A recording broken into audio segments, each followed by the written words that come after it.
Everyone, welcome to the October session of Cosmoverse's Journal Club. Our today's first speaker is Rahul Shah.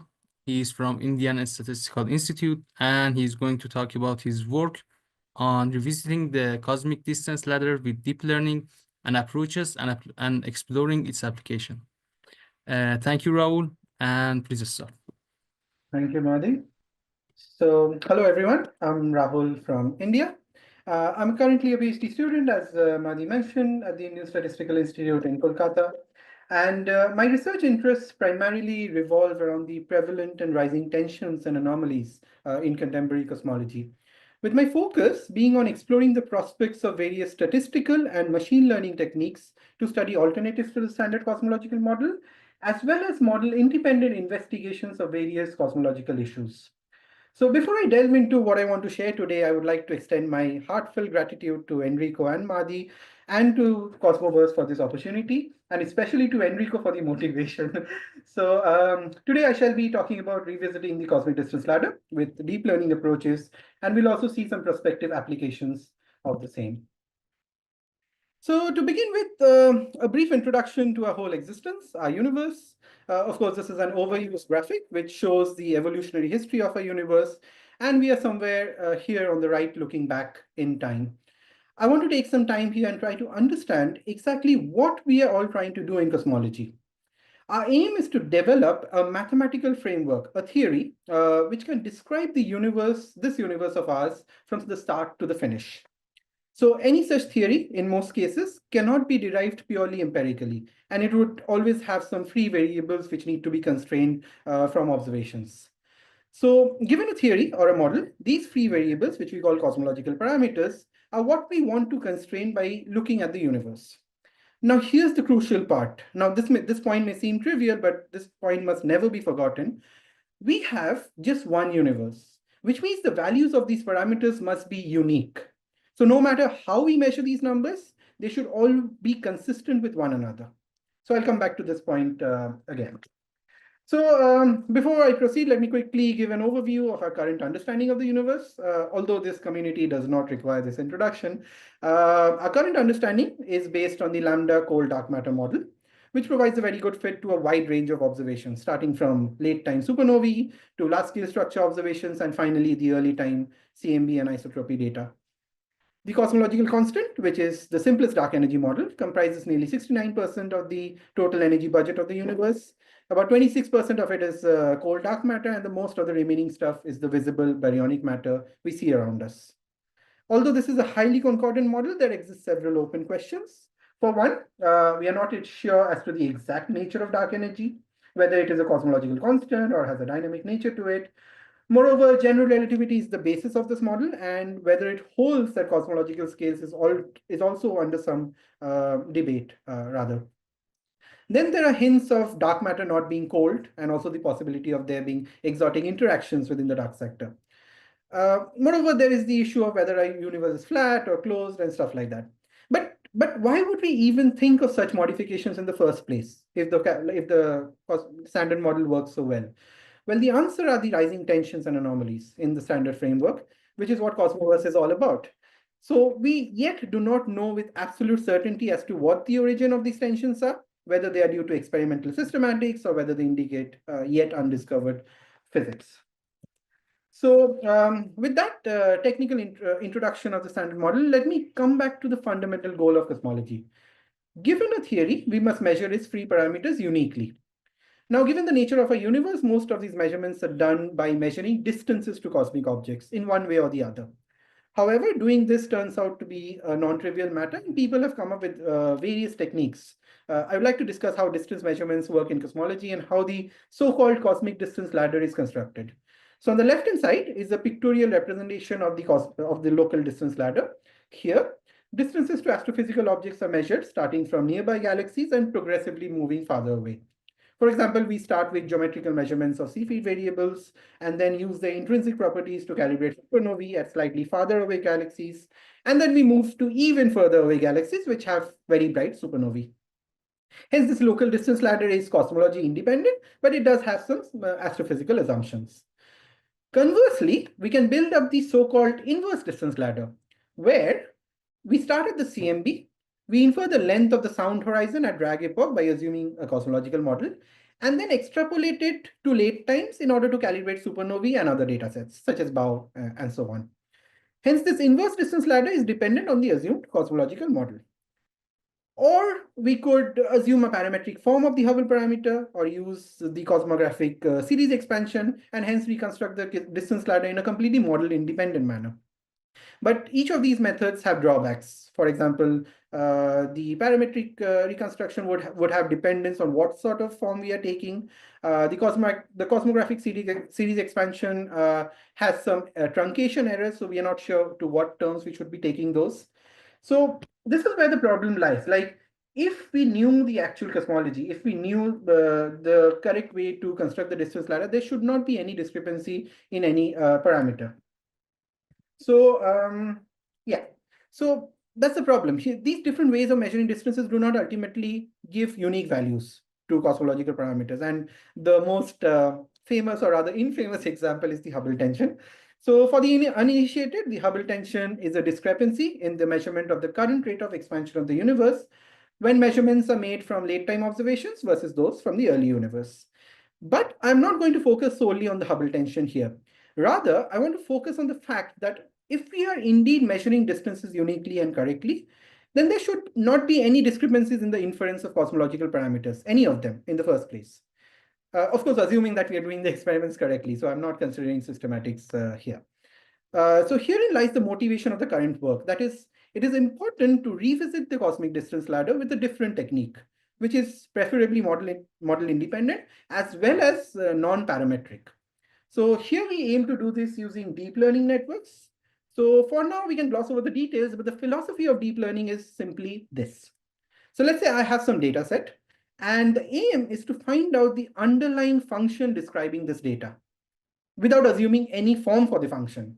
So in the literature, there exists a wide range of deep learning models, but something that people don't keep in mind is each of these algorithms have caveats to them. Each of them have issues which have to do with underfitting and overfitting. So proper validation tests need to be done whenever applying any ML model to any cosmological application. Moreover, since our aim is to do precision cosmology, we want to have reliable predictions of error bars as well, error bars and uncertainties on the data, which can also then be extrapolated to redshifts beyond the available data range or even data sparse regions, which is not an easy thing to do. So keeping these in mind, let me come to the main thing. So keeping these in mind, we propose a new deep learning framework that we call Ladder. The code is now publicly available on my GitHub page, which you can access from this link. Let me also put the link in the chat, or I'll probably do it at the end of the talk. And it is also featured on the Cosmoverse Tools webpage. So any sequential data set with covariance information can in principle be used to train Ladder. But here we train it with the Pantheon supernovae compilation. We make use of the uncalibrated Pantheon dataset. We split the data into two parts, as usual, 80% for training and 20% for validation purposes. Given the Gaussian nature of the data, we make use of the KL divergence metric, which measures how it measures how two different probability distributions vary, but we take the Gaussian form of this metric and use that as the loss function to train, test, and validate Ladder. So on the left here is the basic algorithm for Ladder, where we take into account both the systematic and the statistical uncertainties of the Pantheon compilation with the covariance information in order to reconstruct the cosmic distance ladder. But without going into the ML technical jargon, let me try to explain very, very intuitively how Ladder differs from conventional applications of such networks in this context. So usually, when you have a ML model, the way you train it is you feed data one by one into it and ask it to predict corresponding to some independent variable. But here what we do is we want to take into account the full covariance information, the full sequential nature of the data set. So we train as follows. So out of these 1,000 odd data points in Pantheon, we take about 30 data points. 30 is just an arbitrary number. Let's say I take 30 data points at random. And we construct a kind of multi-dimensional Gaussian distribution with this. How? We take into account the sub-matrix from the covariance matrix of these 30 points. And we also take into account the errors on these measurements and construct kind of a multivariate Gaussian. Then we sample 30 points from this distribution and we feed it into the network. And then ask the ladder to predict the 31st point, some 31st point. Why do we get involved in this complication? The reason we do this is because Pantheon has this sequential nature to it. I mean, the farther you see, the distance will increase and stuff like that. And so we want to capture that sequential nature as much as possible rather than feeding data one at a time. The result of doing this is that the reconstruction is very, very stable. And it also has some decent extrapolation capabilities, which I shall discuss soon. So anyway, coming up with a fancy algorithm is all well and good, but it doesn't mean anything unless we can do proper validation tests. So, oh, by the way, I should mention that ladder is based on LSTM networks, which are like specialized for sequential data sets. Yeah, so coming back to the validation aspect. So we compared a few different network architectures and found out ladder to be the overall best performer based on how accurate it is. How accurate the predictions are based on how smooth the reconstruction is, because we expect the universe to have evolved smoothly unless you are dealing with some non-trivial model.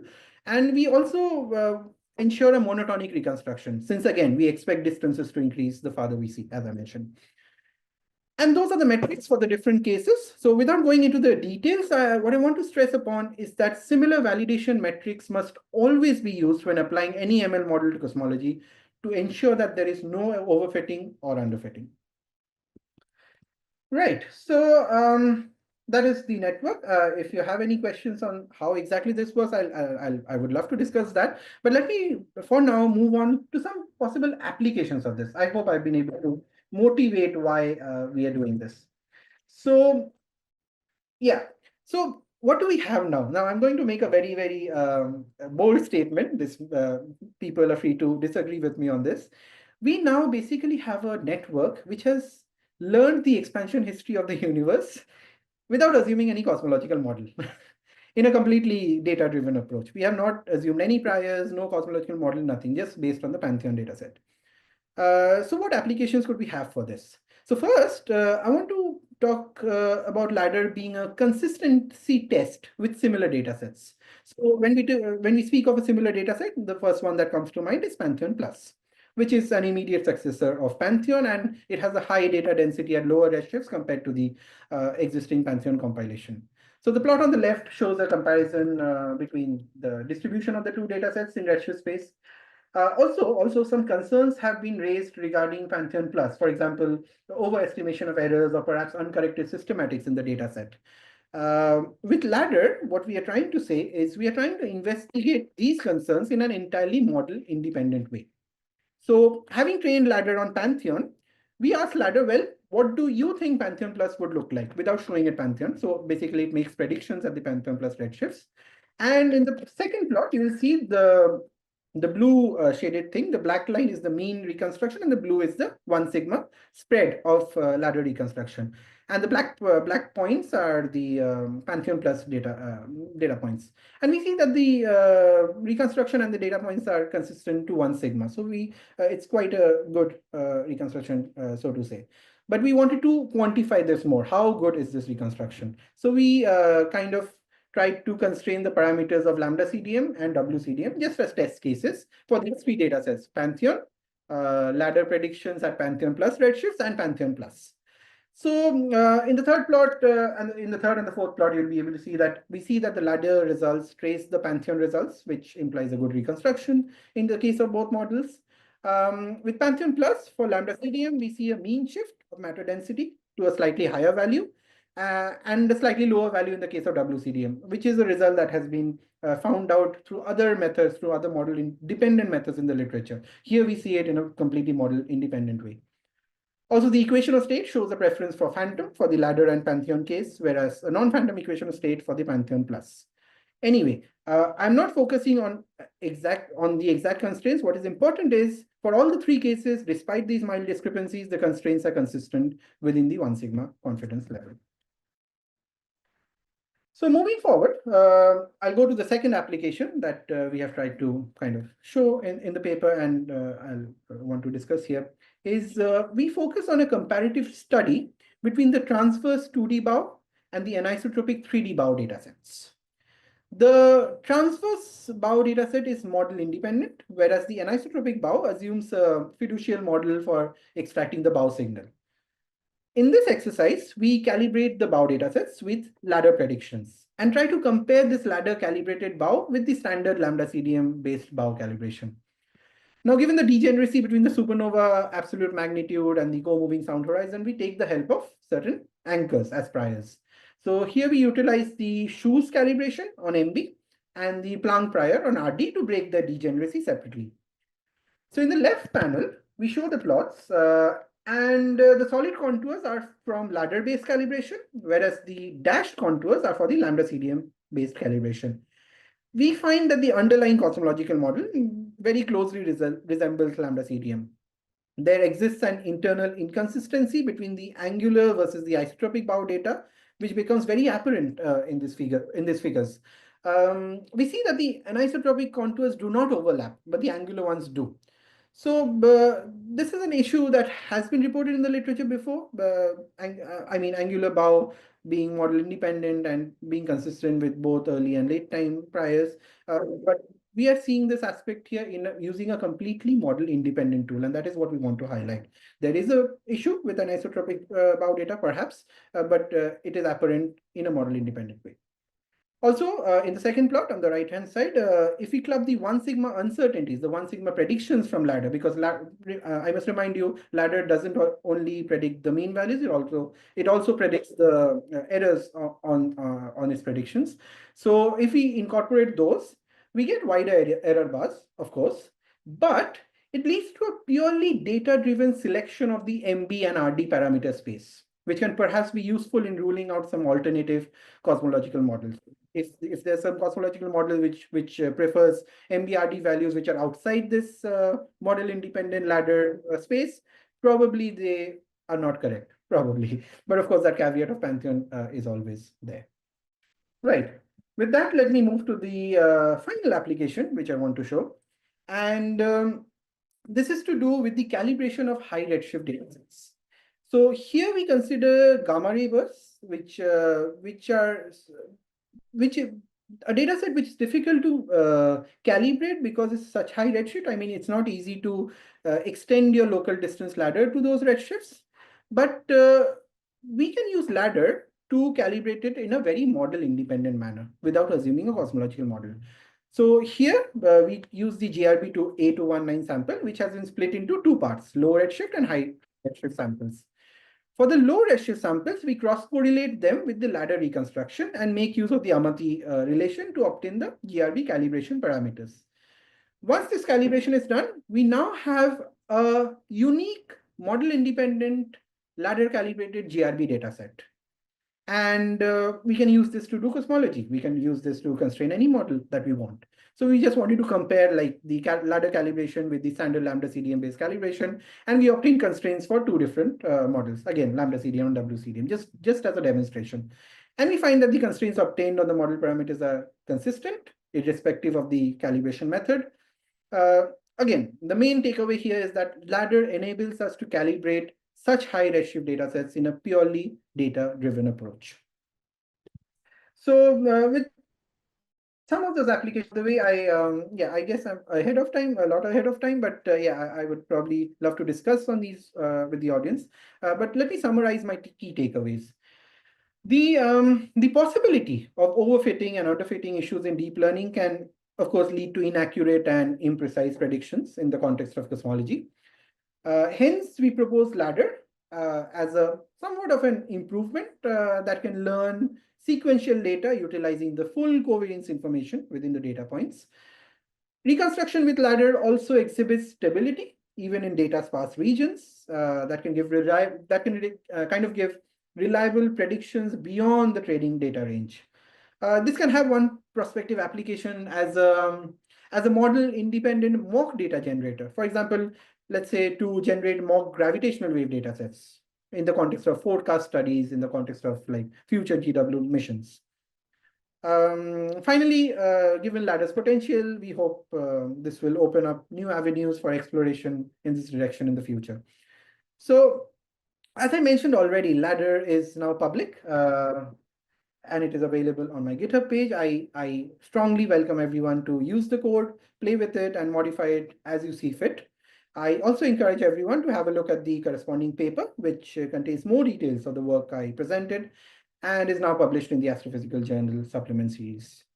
Of course, I have to mention towards the end that this project was not a one-man job, and apart from support from two wonderful fellow cosmologists, we had invaluable expert input from ML scientists here at ISI Kolkata. So yeah, that kind of brings me to the end of my presentation, and I would love to hear your opinions and suggestions. And with this new algorithm, I'm excited to see what other applications we could have.